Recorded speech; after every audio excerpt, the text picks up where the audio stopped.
That's cool, right? It is.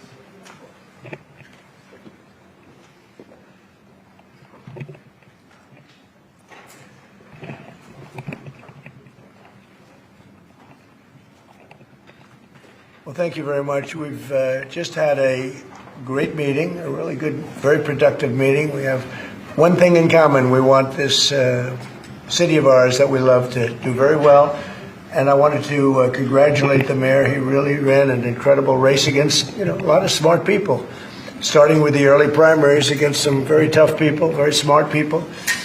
And he beat them easily. And I congratulate common, like housing and getting housing built and food and prices, and the price of oil is coming way down. Anything I do is going to be good for New York. If I can get prices down, it's good for New York.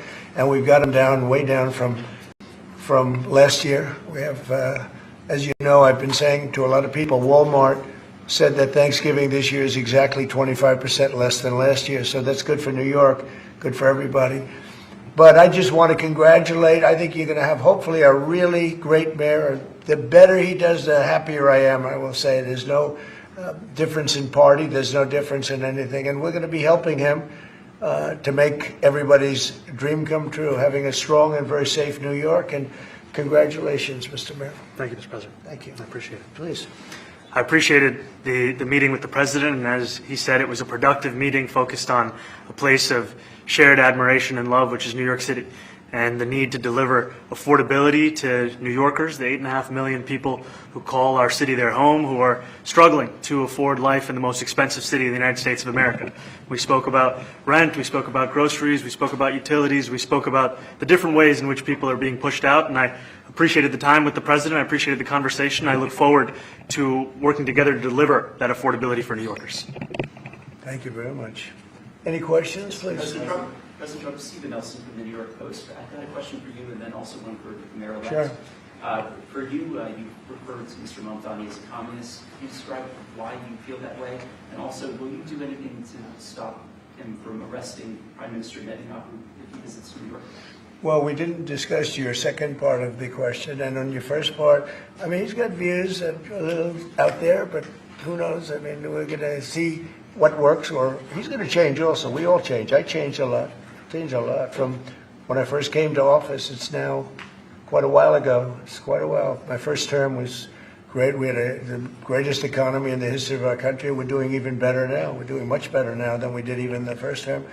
And I can tell you some of my views have changed. And we had discussions on some things. I'm not going to discuss what they were, but that I feel very confident that he can do a very good job. I think he's going to be. I think he is going to surprise some conservative people, actually, and some very liberal people. He won't surprise them because they already like him.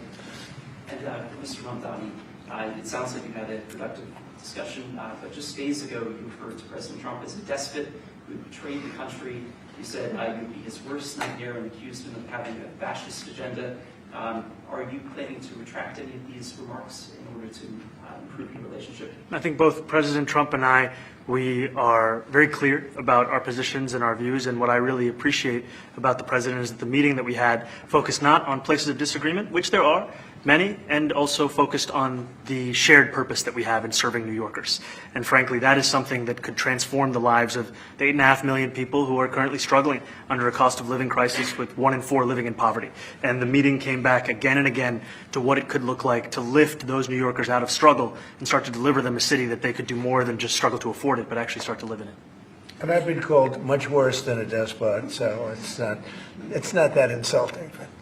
Maybe I think he'll change his mind after we get to working together. Yes, please. Mr. President, from MTV Lebanon. Good. I would like to ask you a question about the Middle East regarding Sure. you said that Hezbollah in Lebanon is not in a good position. And Lebanon now is the final unresolved after Gaza and Syria. Given your assessment, like what do you say for the Lebanese today? It's the independent state of Lebanon. And what is your next move to push toward disarmament? Sure. Well, we are pushing for total disarmament of Hamas and, frankly, everybody else. And we actually have peace in the Middle East. As you know, the King of Saudi Arabia just left yesterday. We had some great meetings, and he's made a contribution toward the United States of more than $1 trillion. We have now over $20 trillion coming in. No country has ever had anything like that, not even close. If you go to 2 trillion or 1 trillion, it's a lot. We have 20 or 21 trillion dollars. I think that Hezbollah has been a problem in Lebanon, big problem. We're working with Lebanon. We're working with everybody in the Middle East. That's another thing I think we have in common. We want to see peace in the Middle East, and we actually have now, for the first time, peace in the Middle East after 3,000 years. And now we're going to refine it, and I think you're going to see some very positive things happen. There is a potential to invite the Lebanese president. Oh, sure. Oh, I would do that, absolutely. And if the mayor would like to be here for that meeting, because I know he feels very strongly. I think you feel very, very strongly about peace in the Middle East. I think We desperately want it, and that's something that I shared with the president, that when I spoke to New Yorkers who had voted for the president last November on Hillside Avenue and Fordham Road, I asked them why. I heard again and again two major reasons. One was that they wanted an end to forever wars. They wanted an end to the taxpayer dollars we had funding violations of human rights, and they wanted to address the cost of living crisis. And I appreciated the chance to discuss both of those things. he said a lot of my voters actually voted for him, and One in 10. And I'm okay with that. President Trump, I have to stand as well. I'll do that. I'll sign it. Give it to me. I'll sign it in a minute. That's pretty good. Mr. President, Yeah, please. you threatened to send federal troops to New York City. You both have differences when it comes to ICE agents Right. in New York City. Mr. Mamdani, you called ICE a rogue government entity.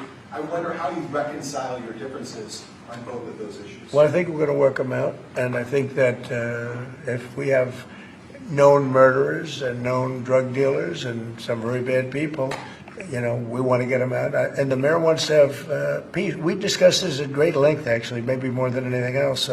He wants to have a safe New York. Ultimately, a safe New York is going to be a great New York. If it's not safe, no matter how well we do with pricing and with anything else, we can talk about anything you want. If you don't have safe streets, it's not going to be a success. So we're going to work together. We're going to make sure that if there are horrible people there, we want to get them out. I think he wants to get them out, maybe more than I do. So we'll work together. We discussed it at great length. Yes, please. Yeah, two questions, if I may. One for you, Mr. President, from BBC in a second. But first of all, for the Mayor-elect, you're both from different parts of the political spectrum. You're both populist, though. And I just wondered to what extent the President's campaign style, his techniques, his social media use inspired any part of your campaign. Well, I actually told the president that, so much of the focus of our campaign has been on the cost of living crisis. And when we asked those New Yorkers who had voted for the president, when we saw an increase in his numbers in New York City, that came back to the same issue: cost of living, cost of living, cost of living. And they spoke about the cost of groceries, the cost of rent, the cost of Con Ed, the cost of childcare. And too often, politicians are looking to lecture to New Yorkers what they should care about, as opposed to listen. And when we spoke to those voters who voted for President Trump, we heard them speak about cost of living. We focused on that same cost of living, and that's where I am really looking forward to delivering for New Yorkers in partnership with the president on the affordability agenda. And I think we have to work a little bit. We talked about Con Edison. We have to work a little bit on getting the prices, because, we've gotten fuel prices way down, but it hasn't shown up in Con Edison. And we're going to have to talk to them. If we're sending them fuel at a much lower price than it was a year ago, which is true, we have to get Con Edison to start lowering their rates. Absolutely. And if I may, last week you told me you were pushing ahead with your plans to sue BBC for up to $5 billion. You're going to speak to Prime Minister Starmer as well. Is there any progress or any updates on those issues? Well, we get along very well with the Prime Minister. We made a deal with UK. I like him. He's a fine person. And, I think they have some big energy problems. They've got windmills all over the place. They're going to have to start using other methods because their energy is out of control. Talking about in the UK, it's out of control. And he's got that problem. He's got a big immigration problem, as you know, and he's got a big energy problem. And we talk about it. He's a good man. Prime Minister's a good man. You had a chance to speak this week. I haven't spoken this week. Mr. President, have you spoken to President Zelensky, or do you intend to Who? meet with President Zelensky about your plan? Have you meet with him? I've spoken with their people. We have a plan. It's horrible what's happening. It's a war that should have never happened. It would have never happened if I was president, and it's a shame. And I thought they should have acted quicker. But it's a cold winter, and a lot of the you talk about utilities, but a lot of the big energy-producing plants have been under attack, to put it mildly, to put it nicely. Yeah, we have a way of getting peace, or we think we have a way of getting peace. He's going to have to approve it. Just so sad, so many people. You know, last month they lost 25,000 soldiers. This is something, we haven't seen anything like this since the Second World War. And they're averaging 6,000 or 7,000 a week between the two of them, dead soldiers. And it goes on, and I think they're getting reasonably close, but I don't want to predict. I would have said that would have been one of my early ones. I did 8 peace deals of countries, including in India, Pakistan. You could even go, in fact, they're coming here in a week or two, go to the Congo and Rwanda. That was 10 million people dead, and we worked something out on that. But so many, and the one I thought would have been, for me, because I have a very good relationship with President Putin, I thought that would have been maybe quicker, but it does take 2 to tango. And now you just see all the death. And, you know, it doesn't affect us other than the fact that we don't want to see all those people that really, it's on the other side of the ocean. It's a war that should have never happened. It did happen. I blame the person also sitting right behind this desk. This is a war that should have never happened, and it wouldn't have happened if I were president. But we're trying to save a lot of lives. They're losing 25, think of that, 25,000 lives over the last short period.